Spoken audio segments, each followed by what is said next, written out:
Então vamos lá, pessoal, vamos fazer a revisão dessa parte da matéria. Então nessa a gente vai estudar o quê? A gente vai estudar a parte da regionalização do Brasil. Então no iniciozinho a gente tem aquela divisão, né, do Brasil por regiões, né? Tem uma questão dessa divisão ser para facilitar os estudos e para a administração pública também, né? Então tem várias utilidades e tiveram três subdivisões diferentes, né? A gente vai ter a do Pintergeist, a gente vai ter a do Milton Santos e a gente vai ter a do IBGE. Então, basicamente, a gente vai ver a do Pintergeist e a gente vai ver a do IBGE.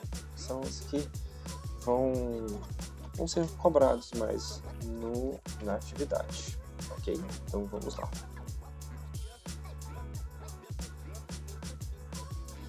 Então tá ali com a primeira questão, né? Explique a regionalização dos complexos regionais propostas pelo Pedro Pintergeist, né? Que foi um geógrafo brasileiro. Então, o que você vai observar lá nessa classificação? Se você pegar o mapa ali embaixo, você consegue ver as três subdivisões, né?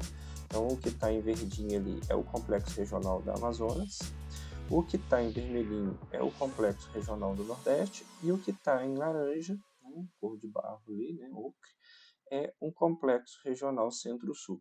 Então, de cara você já observa que essa divisão ela não está fixada no limite dos estados. Então, ela não se preocupa com o limite dos estados. Então, ela extrapola, né, os estados. Então, tem estados que vai ter em duas regiões e é afetado por duas regiões, então ele não está preocupado, né, com o limite do estado. Como, por exemplo, o Nordeste vai estar na porção leste do Maranhão até o norte de Minas. Então, só, se você pegar o Nordeste aqui, ó, norte do Maranhão até aqui o leste do Maranhão, aqui em cima, né, e o norte de Minas. Então ele pega dois estados. O estado de Minas faz parte do Sudeste, pela divisão do IBGE, e aqui em cima o Maranhão faz parte ainda do Nordeste, né? Então você pega o complexo regional da Amazonas, né? Tá pegando um estado nordestino. Então, né, o Nordeste ele faz desde a porção leste do Maranhão até o norte de Minas Gerais, incluindo todos os estados nordestinos. Então, todos os estados nordestinos estão dentro desse complexo do Nordeste. Abrange cerca de 30% do território nacional, né, e apresenta um contraste, né, ou seja, tem diferenças, né, você tem de um lado você vai ter um litoral muito rico e muito próspero, né, cheio de riquezas e vida, e do outro você vai ter um agreste, um sertão, né, muito pobre, muito clima muito seco. Então você tem contrastes. Apresenta, né, esse contraste, né, por causa do polígono da seca. Então você vai ter naquela parte do sertão, por falta de água, clima semiárido. Então vai favorecer, né, ter essa seca muito grande. Então rios vão secar, então os rios não vão ser perenes, eles vão ser intermitentes. Então, a área com problemas socioeconômicos são ali onde é a parte mais carente, é a parte do Brasil onde você vai ter o IDH mais baixo. Então, é a parte que pega de mais recursos para essas pessoas poderem viver. E, em contrapartida, você tem um litoral nordestino, né, com uma economia mais dinâmica, onde está fixado historicamente, né, a população, é onde os portugueses chegaram, é onde os portugueses fixaram, é onde vai estar as fábricas, né, mais modernas, é onde vai estar a economia, né, do Nordeste, está concentrada nessa parte do litoral. A outra ali que a gente tem, né, o que está em verde, é o complexo amazônico, né? Então, qual que é o destaque desse complexo? É basicamente a própria floresta amazônica, né? Que tem uma biodiversidade gigantesca e é uma floresta gigantesca, apesar de você ter aqui, né, o arco do desmatamento, né? Você tem aqui um arco do desmatamento, né? Pegando esses estados aqui, são os estados que mais desmatam a floresta, é uma floresta riquíssima. O outro também que está aqui, né, é o complexo Centro-Sul, nessa parte de baixo aqui, se você pegar para destacar aqui. Então aqui você tem aqui a parte aqui, essa parte aqui embaixo, né, que vai ser aqui o complexo Centro-Sul. Então é uma região mais povoada, né, é a região mais rica do país. É ali onde está concentrada a riqueza, né, os maiores complexos ferroviários, rodoviários. Então, os maiores complexos de indústria é a parte mais povoada, onde vai estar as 3 cidades mais populosa, né? Então 2 metrópoles regionais, uma metrópole nacional, né, que é São Paulo, Rio de Janeiro e Belo Horizonte.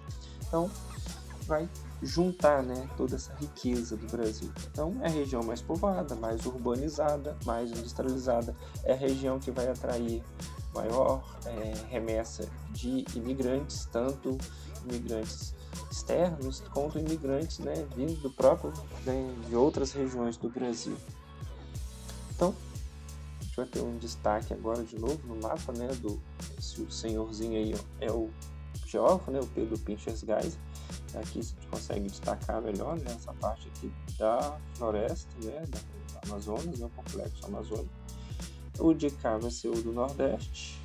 E aqui embaixo o Centro-Sul, porque vai pegar as 2 regiões, né, um pedaço do Centro-Oeste, o Sudeste e o Sul. Está tudo concentrado nessas 3 subdivisões. Ok?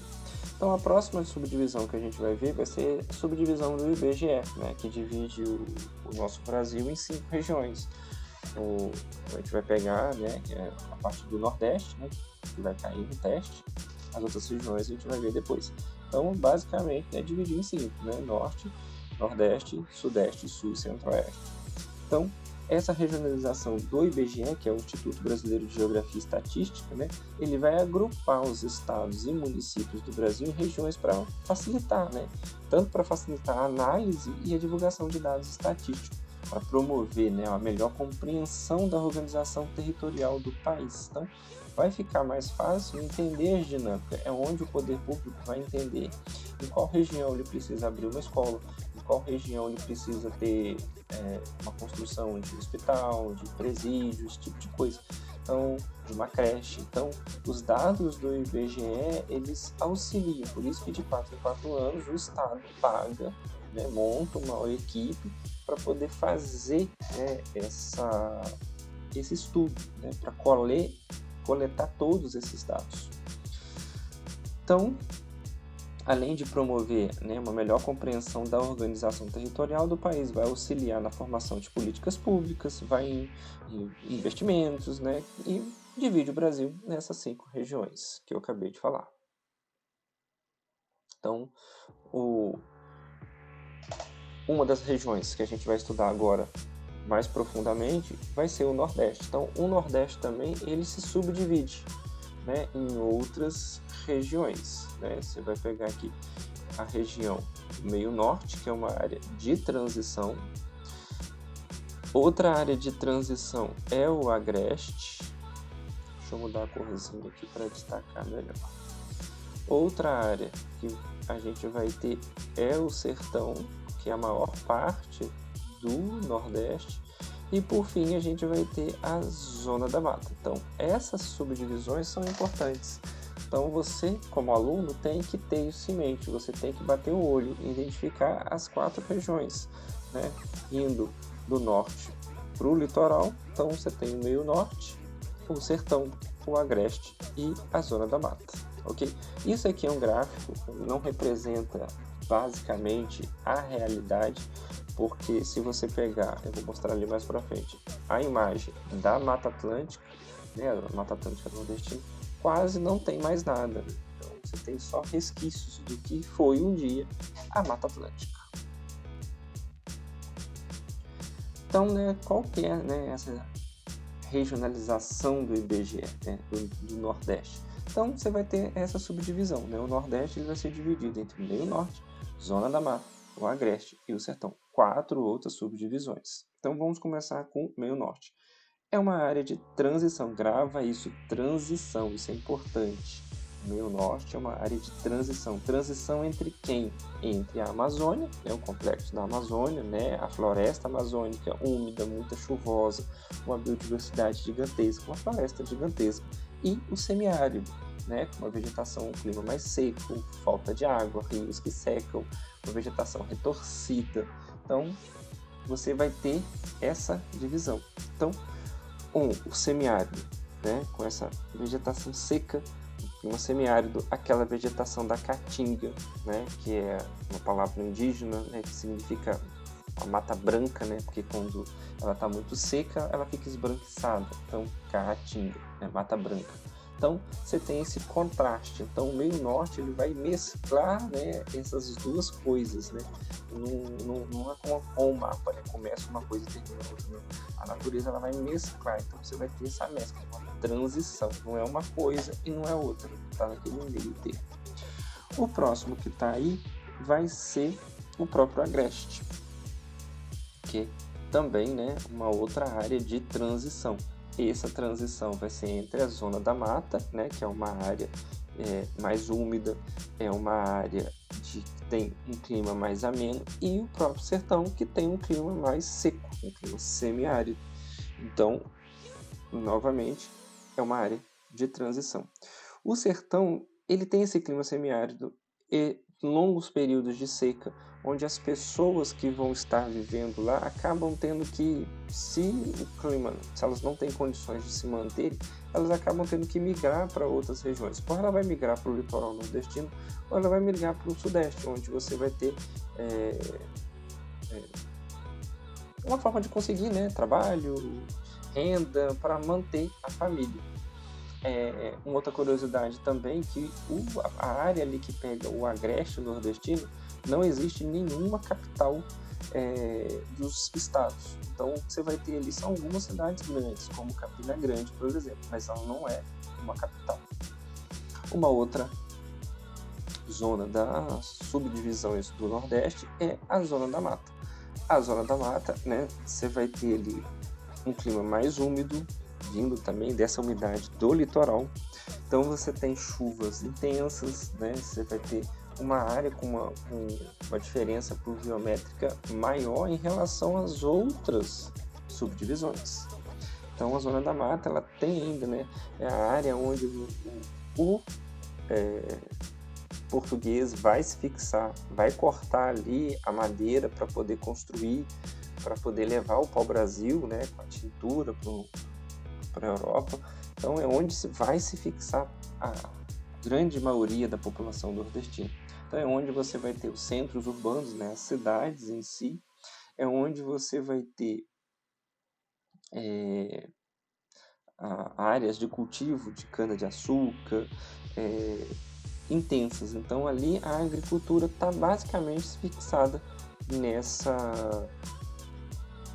nessa área no Nordeste.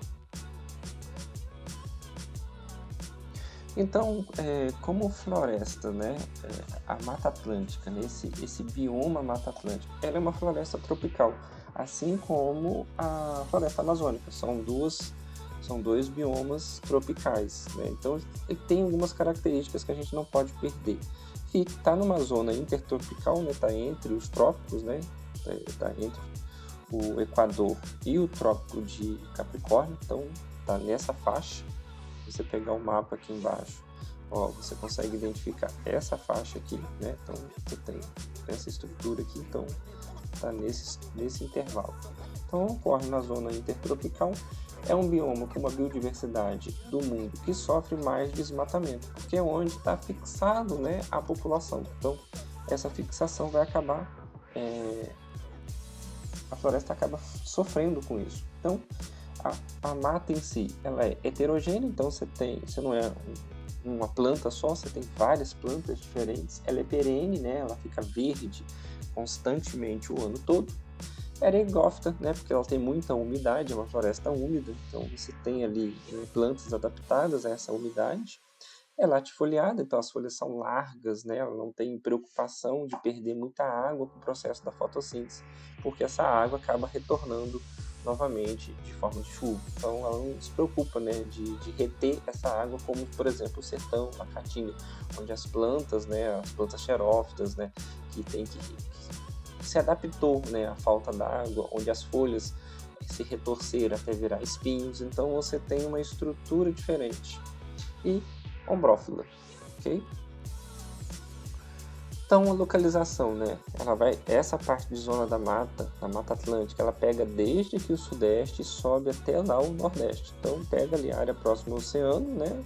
Indo para o interior de São Paulo e parte do litoral nordestino. É latifoliada, ela é perene, ela é densa, né? As árvores são muito próximas, né? Tem um dorsal, né? A floresta, as árvores têm um dorsal muito alto e de grande biodiversidade. Mas sofre, né? Desde o período da colonização, ela acaba sofrendo do desmatamento.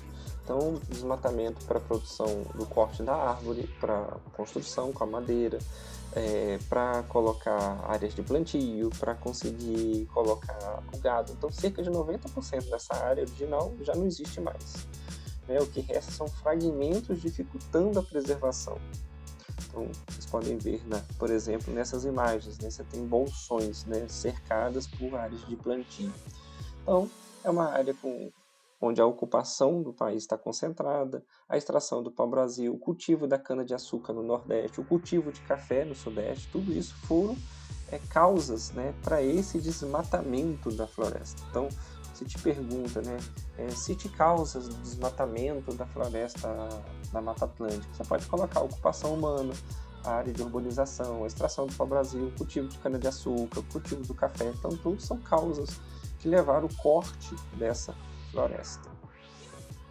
Aqui você tem também, ó, duas imagens, né, uma projeção do que seria em 1500. Então você tem aqui uma floresta densa indo, né, aqui para o interior de São Paulo, pegando aqui o litoral todo, né, uma parte do Nordeste, o Sudeste aqui. Então você vê que era uma mata muito proeminente. E agora você vê pelo mapa, né?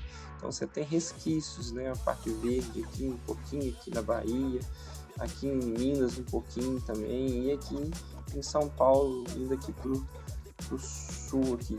Então são bolsões, né? Você já não tem mais aquela mata rica, né? Praticamente foi toda cortada. Você pega aqui na Bahia, ó, quase não tem mais essa estrutura de floresta. Então, mais coisas como, por exemplo, cultivos mais recentes, né? Como cacau, tabaco, né? Que é a folha para poder fazer o cigarro, né? Cana-de-açúcar e laranja no Sudeste, e como fatores, né? A urbanização, né? A construção de cidades e a própria industrialização. Né? Então, tudo isso foram elementos que favoreceram a derrubada da floresta. Então, a Mata Atlântica, originalmente uma vasta floresta, né, que se estendia no longo do litoral brasileiro, vai sofrer intensa exploração, desmatamento, desde a época da colonização. Então, devido ao processo de urbanização, processo agrícola, processo industrial, então a ocupação humana vai provocar uma redução drástica da cobertura vegetal, restando apenas em cerca de 10%, né, da vegetação original. Então, essa degradação, né, resultou a perda significativa de biodiversidade e vai colocar diversas espécies em risco. É o que os biólogos chamam de hotspot, né? É aquele ponto, né, onde você tem alguma espécie endêmica, né, originária daquele bioma, que corre o risco de desaparecer. Né? Pode ser planta ou pode ser um animal.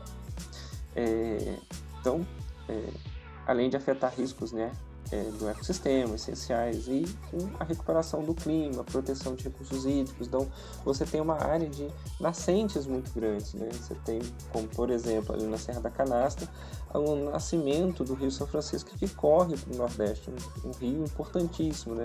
É um rio da integração nacional, é um rio que ele está entre duas regiões, o Sudeste e o Nordeste. Passa por Minas, vai para o Nordeste, deságua no Oceano Atlântico. Então, parte das suas águas, né, cerca de 10% da água foi canalizada, né, transporta, né, a transposição do Rio São Francisco para poder atender o interior do Nordeste. Então é isso, qualquer dúvida, né, deixa aí nos comentários, pode me mandar mensagem ali nas minhas redes sociais e eu respondo assim que possível, ok? Muito obrigado. Então, até a próxima aula. Obrigado por assistir. Então, curta, comenta, compartilha aí com os colegas e Tamo juntos.